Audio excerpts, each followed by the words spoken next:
Good morning! Araw ng Sabado ngayon at araw din ng labada ng ina. Siyempre, marami tayong estudyante kaya malamang pag Sabado napakaraming uniforming labahin. At idagdag mo pa yung pang-araw-araw namin, idagdag mo pa yung pang-araw-araw na pinapasok sa trabaho ni Papa B.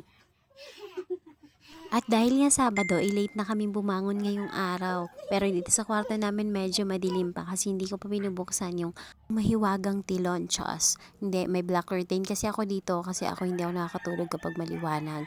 Kaya talagang sinasara ko yan. So ito pagkagising namin sa umaga, syempre bebe time muna dahil alam niyo naman buntot ko tong bunso ko. Kaya hindi pwedeng wala ako pagising niya sa umaga dahil sigurado talaga gulo sa buong bahay, magigising lahat ng magigising kapag siya nagwala na. So ito na nga, bebe time muna kami bago kami mag-almusal. Pagkatapos na mag-almusal ay magsasalang na muna ako ng aming labahin bago ako magluto. So alam niyo na, may luto si Ariana naman ako ngayon, Chas. Dito naman kami araw-araw at talagang ini-enjoy niya at ini-enjoy ko rin ang aming bonding.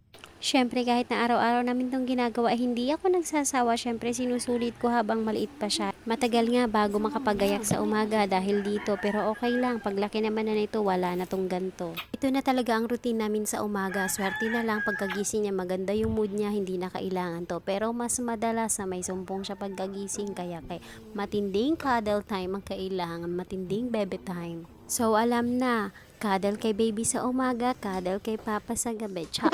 Ito na nga, maganda na ang mood niya sa umaga kaya umikot na kami sa likod para magsalang na ng aming labahin. Habang nakasalang ang aking labahin ay magsasalang na rin ako ng aming uulamin ngayong tanghali. Naghiwa nga lang ako ng sibuyas at bawang dyan, tapos isasangkutsa ko lang na maigi itong pangsahog na karne. Nung masangkutsa na nga ang karne, saka ko naman igigisa itong sibuyas at bawang. Siyempre, mekos-mekos lang hanggang sa lumasa. Tinikman mo be, kaya nalaman mong may lasa, Chas. Igisa-gisa lang hanggang sa mga moy at maluto na talaga yung sibuyas at bawang. So nakita niyo naman may pinakita din akong isda kanina. Syempre kasama yan sa aming lunch dahil request talaga yun na aking mamaliit na itlugan. Syempre alams na kapag sila tinanong kung anong ulamin ay isasagot ko hindi itlog isda o kaya naman gulay. Dahil masunurin akong ina, isusundin ko ang gusto nilang gulay at isda. Pero syempre, para hindi boring ang kanilang gulay, ilalagyan natin ng konting sahog. Minsan-minsan kasi kahit papano, ipinipilit ko pa rin sila makakain ng kahit na konting-konting meat. Kasi 'di ba nga, kasama sa 10 commandments, 10 commandments ng mga Pinoy na dapat iba't ibang pagkain ang kinakain natin para masustansya lalo na sa mga bata. Habang ginigisa ko nga itong gulay, ipiniprito ko na rin itong isda dito sa kabilang kalan. Kaya halos sabay lang din na natapos ang aming ulam ng pananghalian. Kaya ayan, ready na. Medyo maaga nga kami nakapag-lunch sa araw na to. Kaya maya-maya pa lamang, 1 PM pa lamang ay nagre-request na naman sila ng merienda. Tamang-tama, meron naman nung nabiling pancake mix sa SNR. Kaya ito gagawin ko na, lulutuin ko na rin kaagad. Kasi kahit ako maliban sa naglaba ako, maaga kaming nag-lunch, may dede is life pa si Bunso. Kaya gutom na rin talaga ako. Kaya ito magme-merienda naman kami ngayon. Mabilis lang tong lutuin. Medyo natagalan lang ako dito sa paghihiwa ng keso dahil ang tagal pala nito. Dumidikit pa sa kutsilyo. Late ko na kasi naisip na dapat pala basa yung kutsilyo para hindi dumikit yung keso. Pero nairaos din naman. May handa ko na nga lahat na aking gagamitin. Ipinainit ko na tong aking waffle maker. Ilang minuto lang ay mainit naman na kaagad at non-stick naman to. Kaya ito maglalagay na kaagad ako ng aking pancake mix na natapos na rin ihalo. Actually, pangalawang take na yung nakuhanan ko. So, kasi nung una, hindi ko muna kinuhanan dahil gawa ng dumikit pa nga siya. Nakalimutan ko siyang isprayhan ng oil. Kahit na non-stick pala siya, kailangan pa rin siyang isprayhan ng oil kasi dumidikit pa rin, struggle. Parang feeling ko masisira kung kakakutkot. At ito na ilalagay ko na ang bida sa eksena na umubos halos ng oras ko. Ang keso na nagdikit-dikit sila, ewan ko ba. Pero in fairness, pinagtyagaan ko talaga sila. Tapos pa chopsticks pa to si ina. Akala mo talaga marunong. Medyo tostado ang gusto ko kaya ayan, pinatagal ko pa siya dyan para matusta pa. Syempre mas masarap talaga yan kapag brown at tostado. Chas. Dahil inubos nga ni Keso ang aking oras, ayan na si Bunso, sinusundo na ako. Syempre buntot ko to ilang minuto lang ako mawala, ayan na. Mabuti na lang din at may naluto na kaya may naibigay na ako sa kanya para matuloy ko ang ginagawa ko. Kaya lang nung nabigyan ko si Bunso, pati mga kuya gusto na rin nilang mabigyan. Kaya ayan, di ako matapos-tapos dito, di mapuno-puno tong plato ko. Kaya pala talaga hindi ako natuto sa pagbe-bake kasi napakahirap pala. At saka parang hindi ko siya kakayanin, na ubos ang oras ko sa kanya, hanggang cooking lang talaga ako. At yung cooking pa, napilitan pa dahil kailangan nating makapaghanda ng masustansyang pagkain sa ating pamilya. O tingnan mo naman yung pagcha-chopsticks ko, ewan, naglalaglagan pa yung keso. At ito na nga ang finished product. Yung iba okay naman, kaya lang yung iba nakalutang ang keso. Pero bahala na, hindi pa naman ako i-judge ng aking mga anak. At syempre dahil gutom na nga ako ay kumain na rin ako. Aba, naubos ba naman ang oras ko sa keso na yon? Napagod na, nagutom pa.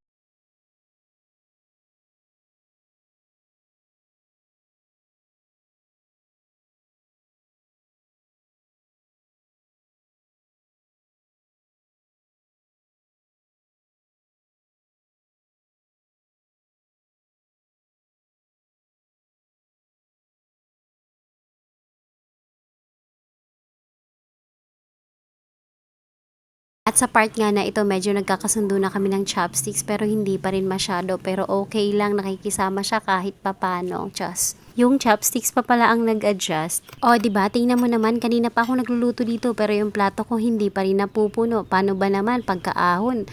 Hindi pa naahon sa kahirapan. May bunganga nang nakaabang. Chas! At nag-mix pa nga ulit ako ng panibago dahil nga naubos na sa kakakain nila, so hindi na napuno ang aking plato at hindi pa ako nakakakain ni isang piraso pa lang, pati si Papa B. Pero this time, ang ginawa ko sa keso, hiniwa ko na lang siya tapos hinalo ko na sa mismong mix para hindi na ako mahirapang maglagay-lagay pa. At ayan, sinubukan ko na kaagad, sa awa ng Diyos, yung pagka non-stick niya gumana naman.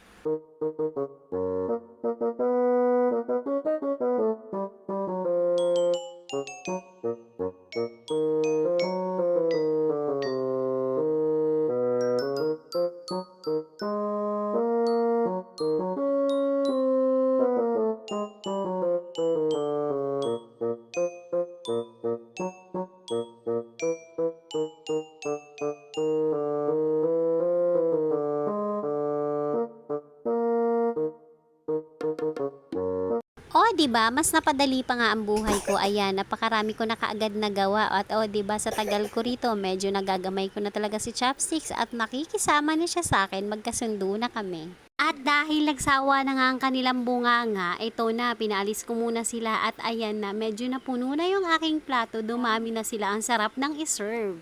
Natapos na nga rin ako magluto ng lahat, kaya ayan, tinawag ko na sila.